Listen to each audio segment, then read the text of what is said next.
Kejadian pasalnya yang ketiga, pencobaan dan kejatuhan. Adapun ular itu cerdik, lebih daripada segala binatang liar di padang yang telah dijadikan oleh Yahweh Elohim. Dan ia berkata kepada wanita itu, "Benarkah Elohim berfirman bahwa kamu tidak boleh makan dari semua pohon di taman ini?" Dan wanita itu berkata kepada ular itu, "Kami boleh makan buah dari pohon di taman ini. Tetapi tentang buah dari pohon yang ada di tengah-tengah taman itu, Elohim telah berfirman, kamu tidak boleh memakannya atau menyentuhnya karena engkau akan mati." Namun ular itu berkata kepada wanita itu, "Kamu sekali-kali tidak akan mati, karena Elohim mengetahui bahwa pada saat kamu makan buah itu, matamu akan terbuka dan kamu akan menjadi seperti Elohim, yaitu mengetahui yang baik dan yang jahat." Wanita itu melihat bahwa pohon itu baik untuk dimakan dan menarik untuk dilihat, serta menjadikan bijaksana, maka dia memetik buah itu dan memakannya, lalu memberikan kepada suaminya yang ada bersama dengan dia, dan suaminya pun memakan buah itu. Maka terbukalah mata mereka dan menyadari bahwa mereka telanjang, lalu mereka menyemat daun pohon ara dan membuat cawat. Ketika mereka mendengar bunyi langkah Yahweh Elohim yang sedang berjalan di taman itu pada senja hari yang dingin, Adam dan istrinya menyembunyikan diri dari hadapan Yahweh Elohim di antara pohon-pohon di tengah taman itu. Tetapi Yahweh Elohim memanggil Adam dan berfirman kepadanya, "Di manakah engkau?" Adam menjawab, "Ketika aku mendengar suaramu di taman, aku merasa takut karena aku telanjang, maka aku bersembunyi." Kemudian dia berkata, "Siapakah yang memberitahukan kepadamu bahwa engkau telanjang? Apakah engkau telah makan dari pohon yang telah aku perintahkan kepadamu supaya engkau jangan memakannya?" Manusia itu menjawab, "Wanita yang engkau berikan untuk bersamaku, dialah yang telah memberikan buah dari pohon itu, dan aku memakannya." Kemudian Yahweh Elohim berfirman kepada wanita itu, "Apakah yang telah engkau lakukan ini?" Dan wanita itu menjawab, "Ular itulah yang telah memperdaya aku dan aku memakannya." Lalu Yahweh Elohim berfirman kepada ular itu, "Karena engkau berbuat demikian, maka terkutuklah engkau lebih dari segala binatang ternak dan lebih dari setiap binatang buas di padang. Engkau akan menjalar dengan perutmu dan engkau akan makan debu seumur hidupmu. Aku akan mengadakan permusuhan antara engkau dengan wanita ini, antara keturunanmu dengan keturunannya. Ia akan meremukkan kepalamu dan engkau akan meremukkan tumitnya." Dia berfirman kepada wanita itu, "Aku akan menambahkan kesakitan selagi engkau hamil dan pada waktu melahirkan anak-anak. Tetapi meskipun demikian engkau tetap menginginkan suamimu dan dia akan berkuasa atasmu."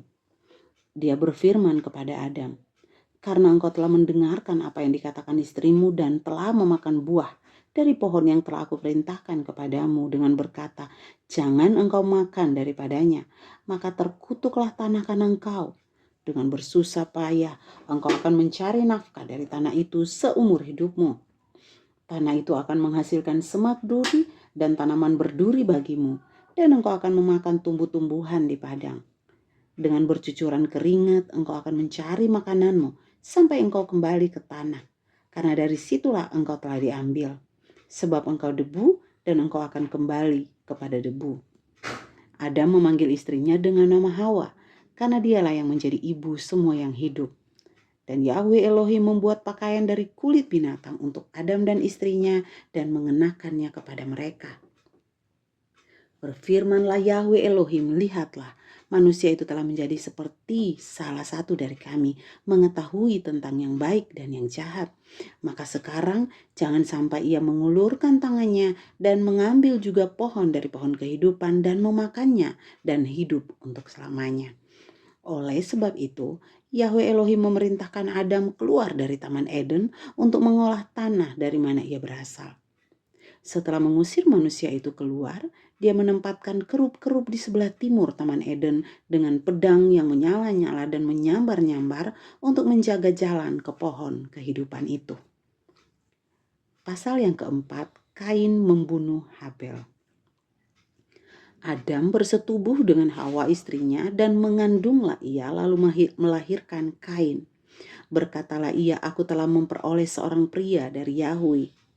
Dan Hawa melahirkan lagi adik Kain, yaitu Habel. Habel menjadi penjaga domba dan Kain menjadi petani.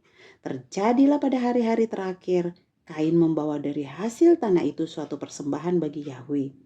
Habel juga mempersembahkan yang sulung dan yang tambun dari kawanan dombanya.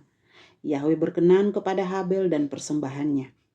Kepada Kain dan persembahannya Yahweh tidak berkenan. Maka Kain menjadi sangat gusar dan wajahnya menjadi muram. Yahweh berfirman kepada Kain, mengapa engkau marah dan mengapa mukamu menunduk? Jika engkau melakukan yang baik, apakah engkau tidak diterima? Tetapi jika engkau tidak melakukan yang baik, dosa dan keinginannya sudah mengintai di depan pintu, tetapi engkau harus menguasainya. Kain bercakap-cakap dengan Habel adiknya. Kemudian ketika mereka sedang berada di ladang, Kain bangkit menyerang Habel adiknya dan membunuhnya. Lalu Yahweh berfirman kepada Kain, di manakah Habel adikmu? Dan dia menjawab, aku tidak tahu. Apakah aku penjaga adikku? Dia berfirman, apa yang telah engkau berbuat? Suara darah adikmu berteriak kepadaku dari tanah. Maka sekarang engkau terkutuk dan terasingkan dari tanah ini, yaitu tanah yang telah membuka mulut menerima darah saudaramu dari tanganmu. Apabila engkau mengerjakan tanah itu tidak akan lagi memberikan hasil sepenuhnya kepadamu. Engkau akan menjadi orang yang diburu dan mengembara di bumi. Berkatalah Kain kepada Yahweh, hukumanku berat, lebih dari yang dapat kutanggung.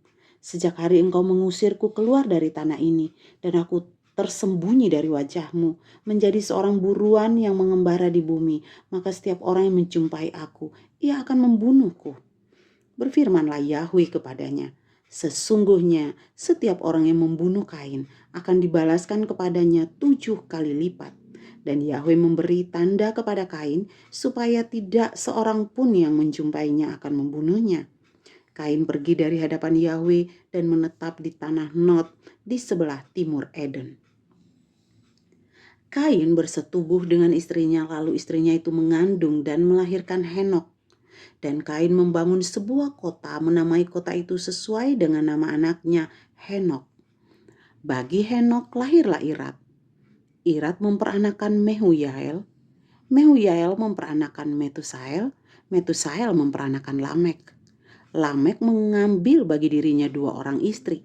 Yang pertama bernama Ada, yang kedua bernama Sila. Ada melahirkan Yabal. Yabal adalah bapa dari semua orang yang menghuni kemah-kemah dan memelihara ternak. Nama adiknya adalah Yubal. Yubal menjadi bapa dari semua orang yang memainkan harpa dan seruling. Dan Sila, dia pun melahirkan Tubal Kain, penempah berbagai tembaga dan besi yang berukir. Dan adik Tubal Kain ialah Naamah. Dan Lamek berkata kepada istri-istrinya, Ada dan Sila, dengarkanlah suaraku, hai istri-istri Lamek. Pasanglah telinga terhadap perkataanku, sebab aku telah membunuh seorang pria karena melukaiku dan seorang muda karena menyakitiku. Sebab jika Kain akan dibalaskan 7 kali lipat, maka Lamek 70 kali lipat. Adam bersetubuh lagi dengan istrinya. Wanita itu melahirkan seorang anak laki-laki dan menamainya Set. Wanita itu berkata, Elohim telah memberikan bagiku anak yang lain sebagai ganti Habel yang telah dibunuh Kain. Bagi Set lahirlah juga seorang anak laki-laki yang diberi nama Enos. Sejak saat itu orang mulai memanggil nama Yahweh. Haleluya, amin. Demikian kita sudah membaca firman Tuhan hari ini. Mari saudara, setiap hari kita akan sama-sama terus mendengar firman Tuhan. Siapapun saudara, kami percaya saudara diberkati oleh Roh Kudus di saat kita mendengarkan firman Tuhan setiap hari. Terpujilah nama Tuhan. Sampai besok saudara untuk kita melanjut membaca ayat Alkitab selanjutnya. Terima kasih, Tuhan Yesus memberkati.